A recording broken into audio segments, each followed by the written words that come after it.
Sony went ahead and gave us an early Christmas present this year, and that is that they are done making these horrible Spider-Man spin-off movies. Which brings us into today's review, Kraven the Hunter. I went to go see it, so let's talk about it. If you haven't already, make sure to like and subscribe if you like these kind of videos, but let's get into the review. Aaron Taylor Johnson portrays Kraven the Hunter, who has a pretty bad relationship with his father and decides to go on an absolute killing spree to protect his brother. Now, I'll be honest, I was trying to be excited for this, despite the fact that Sony has released some of the worst comic book movies of all time. I was still trying to be very optimistic about this one because it did get that R rating, which is something that we've been missing in like the Venom movies and some other Sony projects that have chosen to just be PG-13, like Morbius. This one actually got an R rating, and honestly, I have a theory as to why this movie got an R rating, but we'll get to that a little bit later in the video. But unfortunately, even though I was optimistic about it, this movie was still so bad. Now, the only Spider-Man spin-off films that I haven't seen so far are Morbius and the third Venom movie. I don't have any plans to see them in the future, but I've seen every single other Sony spin-off Spider-Man film, and they're all just bad. I would say the only watchable one is the first Venom movie, and even that one is not good. But Kraven the Hunter was gonna be doing something a little different compared to those movies. It was gonna have an R rating, in which we got a ton of blood, a lot of gore, maybe a little bit of language, and something that maybe would have dove better into the comic book accuracy. But the R rating doesn't do a great enough job to save this from being an absolute train wreck. Now, I have some good, but I have a lot more bad. But first, let's talk about what I think is good. Couple things that stood out to me the most as to what I actually found to be good from this movie is I do like some of these shots. I think from the cinematography aspect, I think there are some pretty nice shots, but honestly, the movie kind of ruins it because why do we have these really good shots, but the scenes are terrible, the story is terrible. It just really just feels, it just doesn't make sense. We have, some pretty cool shots, but honestly, everything else just kind of ruins it. Next good thing is it does have some pretty fun action. I won't say it's amazing, but there are a couple scenes where I was like, dang, if only this was in a good movie. But some of the action scenes were good, especially a scene in a club. It was just pretty fun. I think the action was it was pretty short too, but it was pretty fun overall. But besides some cool shots and a couple good fight scenes, everything else about this movie is bad. Getting into some specifics, I really just did not like the dialogue. I swear. Who is writing these movies? I don't understand who's writing these movies. It doesn't make sense. I can't even believe that a writer writes this dialogue and just doesn't see it to be bad. Or there aren't people that are reading the scripts and saying, yeah, this actually is kind of bad. Why don't we get another writer into the writer's room to fix some of this dialogue? Because I don't know if it's the performances or if it's the writing, but oh my gosh, the dialogue is so unnatural and so cringy. It does not make sense. There are a ton of scenes in this movie where characters are having a conversation. It's like, what are you guys talking about? This doesn't make sense. Like I guess what they're trying to do is connect the present to the past and trying to understand the characters. But like, there's a scene where Kraven is talking about how he visits or how he checks in on his brother like once a year because he feels bad about, just never really being there for him. But that doesn't really make sense because he left his brother. Like, it's not like he, out of his own hands, he wasn't able to be there for his brother. He just left his brother with his father. And that's just the way he's trying to describe the fact that he checks in with his brother every now and then. That was not convincing at all. As far as I'm concerned, Kraven the Hunter, despite it does not make sense. None of the dialogue in this movie made any sort of sense. Next thing, these movies that are based on Spider-Man villains, they're always going down the route of making the villains be someone that is more of an anti-villain, someone that we can cheer for or that we're on their side. And honestly, Kraven the Hunter might be the worst one in that regard. And I'm not even kidding. Despite it having the R rating, this could be the most watered down version of a Spider-Man villain that we have ever gotten in any of these spin-off movies. And it is so crazy to me that this is how we go about, or this is how they go about creating these Spider-Man spin-off movies, by taking a villain and not making them a villain. Kraven the Hunter in this movie is not a villain at all. Yes, he kills people in some pretty creative and brutal ways, but he's not a villain. He is not a villain. He is an anti-villain who is working against the actual villains to save people or to save a person. It's mind-boggling and really upsetting, because what we want from these movies, if you're going to give us a spin-off Spider-Man movie based off a Spider-Man villain without having Spider-Man in it, why are you going to make them not a villain? Do you want people to watch your movies and like them? Why are we watering down these brutal villains? I mean, Venom got it even worse because all of his movies are PG-13. I don't understand that. They pushed the boundaries of making those movies rated R pretty much, but they still keep them PG-13. It does not make sense. And I've thought that ever since the very first Venom movie. I remember when that movie got announced and I was like, oh my gosh, we're going to get an R-rated Venom movie, because first off, the teasers really made it seem like it was going to be an R-rated film. And then, boom, PG-13. Like, what is it? What is it with Sony and making all of their movies PG-13? Except for Kraven the Hunter. Now we're going to get into why I think this movie got an R rating, and I'm pretty sure I might be right, but I don't have proof. This is just a theory. But basically, I think Kraven the Hunter got a rating, an R rating, is because it's the last movie that Sony's producing in the Spider-Man spin-off movies. This is the last one they're making. So they really weren't losing anything making this an R-rated movie, because R-rated movies do tend to perform way worse than PG-13 movies because it's not adaptive to a broader audience. Less people can see them because more than likely children are going to be wanting to see this movie, but they can't because it's R-rated, so it's not going to make as much money. But the reason they made this one rated R is to trick people into thinking that it was going to be something different, because it's actually going to be the last movie that they're going to be making. And what a punch in the face. I don't want to get into too much spoiler territory, but I guess this is a little bit of a spoiler if it's going to break your heart that I spoil this.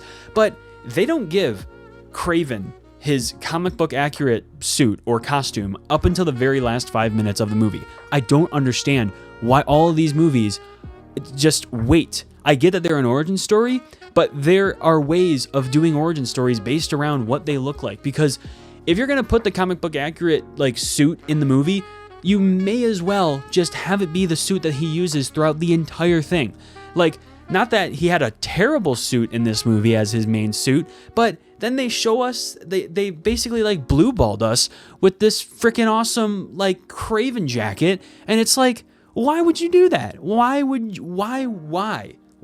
you do that? It just doesn't make sense, and it's really upsetting because they even marketed this movie with him wearing that costume, and he doesn't wear it at all in the movie, except for one scene where a mirror is perfectly lined up to this throne-looking chair, and he sits down in the comic book accurate position of him doing this. Just oh my gosh, Sony, thank God you are done making these bullshit movies, because it does not make sense. It really doesn't make sense. I mean, the reason they were making all of these spin-off Spider-Man movies is because in their contract, they had to produce a movie every 5 years to be able to keep the rights of Spider-Man. So that's exactly what they did. They kept making these since 2018. They have kept making these horrible movies. And you know what? I can understand that. I can understand wanting to keep Spider-Man as, wanting to keep Spider-Man their property. So they have to make movies every 5 years. But what I don't understand is that they choose to make horrible, unwatchable pieces of garbage. And it's crazy how not even one of them has been good. Not one of them has been good, and even the first Venom movie, it was not good. People can have fun with it. People can have fun with that movie as much as they want, but none of these movies have been good, and Kraven the Hunter is actually one of the worst ones out of all of them. I still think Madam Web takes the cake. That movie actually has like filmmaking mistakes, like genuine mistakes that were looked over and horribly dubbed in voices, but Kraven the Hunter is genuinely one of the most disappointing movies. Actually, I'm not even going to say it's one of the most disappointing movies because I wasn't really expecting a lot from it. I wasn't expecting it to be good, but I had a lot more hope for this than I had with any other Sony Spider-Man spin-off projects because it did have that R rating. And honestly, despite it having some nice action sequences and there was a lot more blood than any of the other movies, they butchered it. I mean, they butchered all of these spin-off movies. None of them needed to be made. We didn't need any of them. None of them are going to be doing any sort of anything for the Spider-Man movies in the future. These are all garbage. These are all being thrown away. They mean nothing. And this movie's going to make probably next to nothing in the theater. I know I'm ripping it apart, but come on. What are we doing? What are we doing? Sony, I love you. You made Into the Spider-Verse and Spider-Man Across the Spider-Verse two of the most incredible comic book movies of all time, and simultaneously are releasing this stuff. What's happening? What is happening? We are throwing away good ideas. We are throwing away talent. We are wasting talent. We are wasting people's time making these movies because I know movies are hard to make. I know they are. And I know it takes a lot of work from every single person. But oh my gosh, what is it? Why are these movies terrible? Why can't there actually be an ounce of good from any of them? Is it actually, are you making them purposely bad? That's what it feels like. That's genuinely what it feels like when it comes to watching one of these movies. I genuinely go to the movies to watch this because I know it's going to be bad. I can watch the trailer and know it's going to be bad. And honestly, with Kraven the Hunter, when I saw the trailer, I was being optimistic about it. I wanted it to be somewhat decent. I wanted to leave the theater being like, you know what? That wasn't like that bad. It wasn't that bad. No, I left the theater saying, yeah, I got pranked again. This was one of the worst movies I've seen. What's going on? What is going on? I'll say again, I can respect them wanting to make spin-off movies without Spider-Man. There are definitely ways of going about it to make a good movie. But when you continuously try to make the villain the hero, it becomes very, very, very uninteresting. Also, another thing I want to point out is that Rhino, so wasted in this movie. There's a scene with him outside of Rhino form, the actor Alejandro Nivola, I think that's how you pronounce his name. There's a scene, I think, where they are talking about like how like Kraven got away or something. And let me just give you like just an image as to what this performance was like in the theater. That's exactly what he did, and it made me laugh because it was funny. And I was like, okay, are they trying to make him seem like crazy, or like? It's honestly not even. I mean, actually, it's actually pretty fun talking about it because like this movie is genuinely so terrible, but it's such a disappointment because these movies could be great.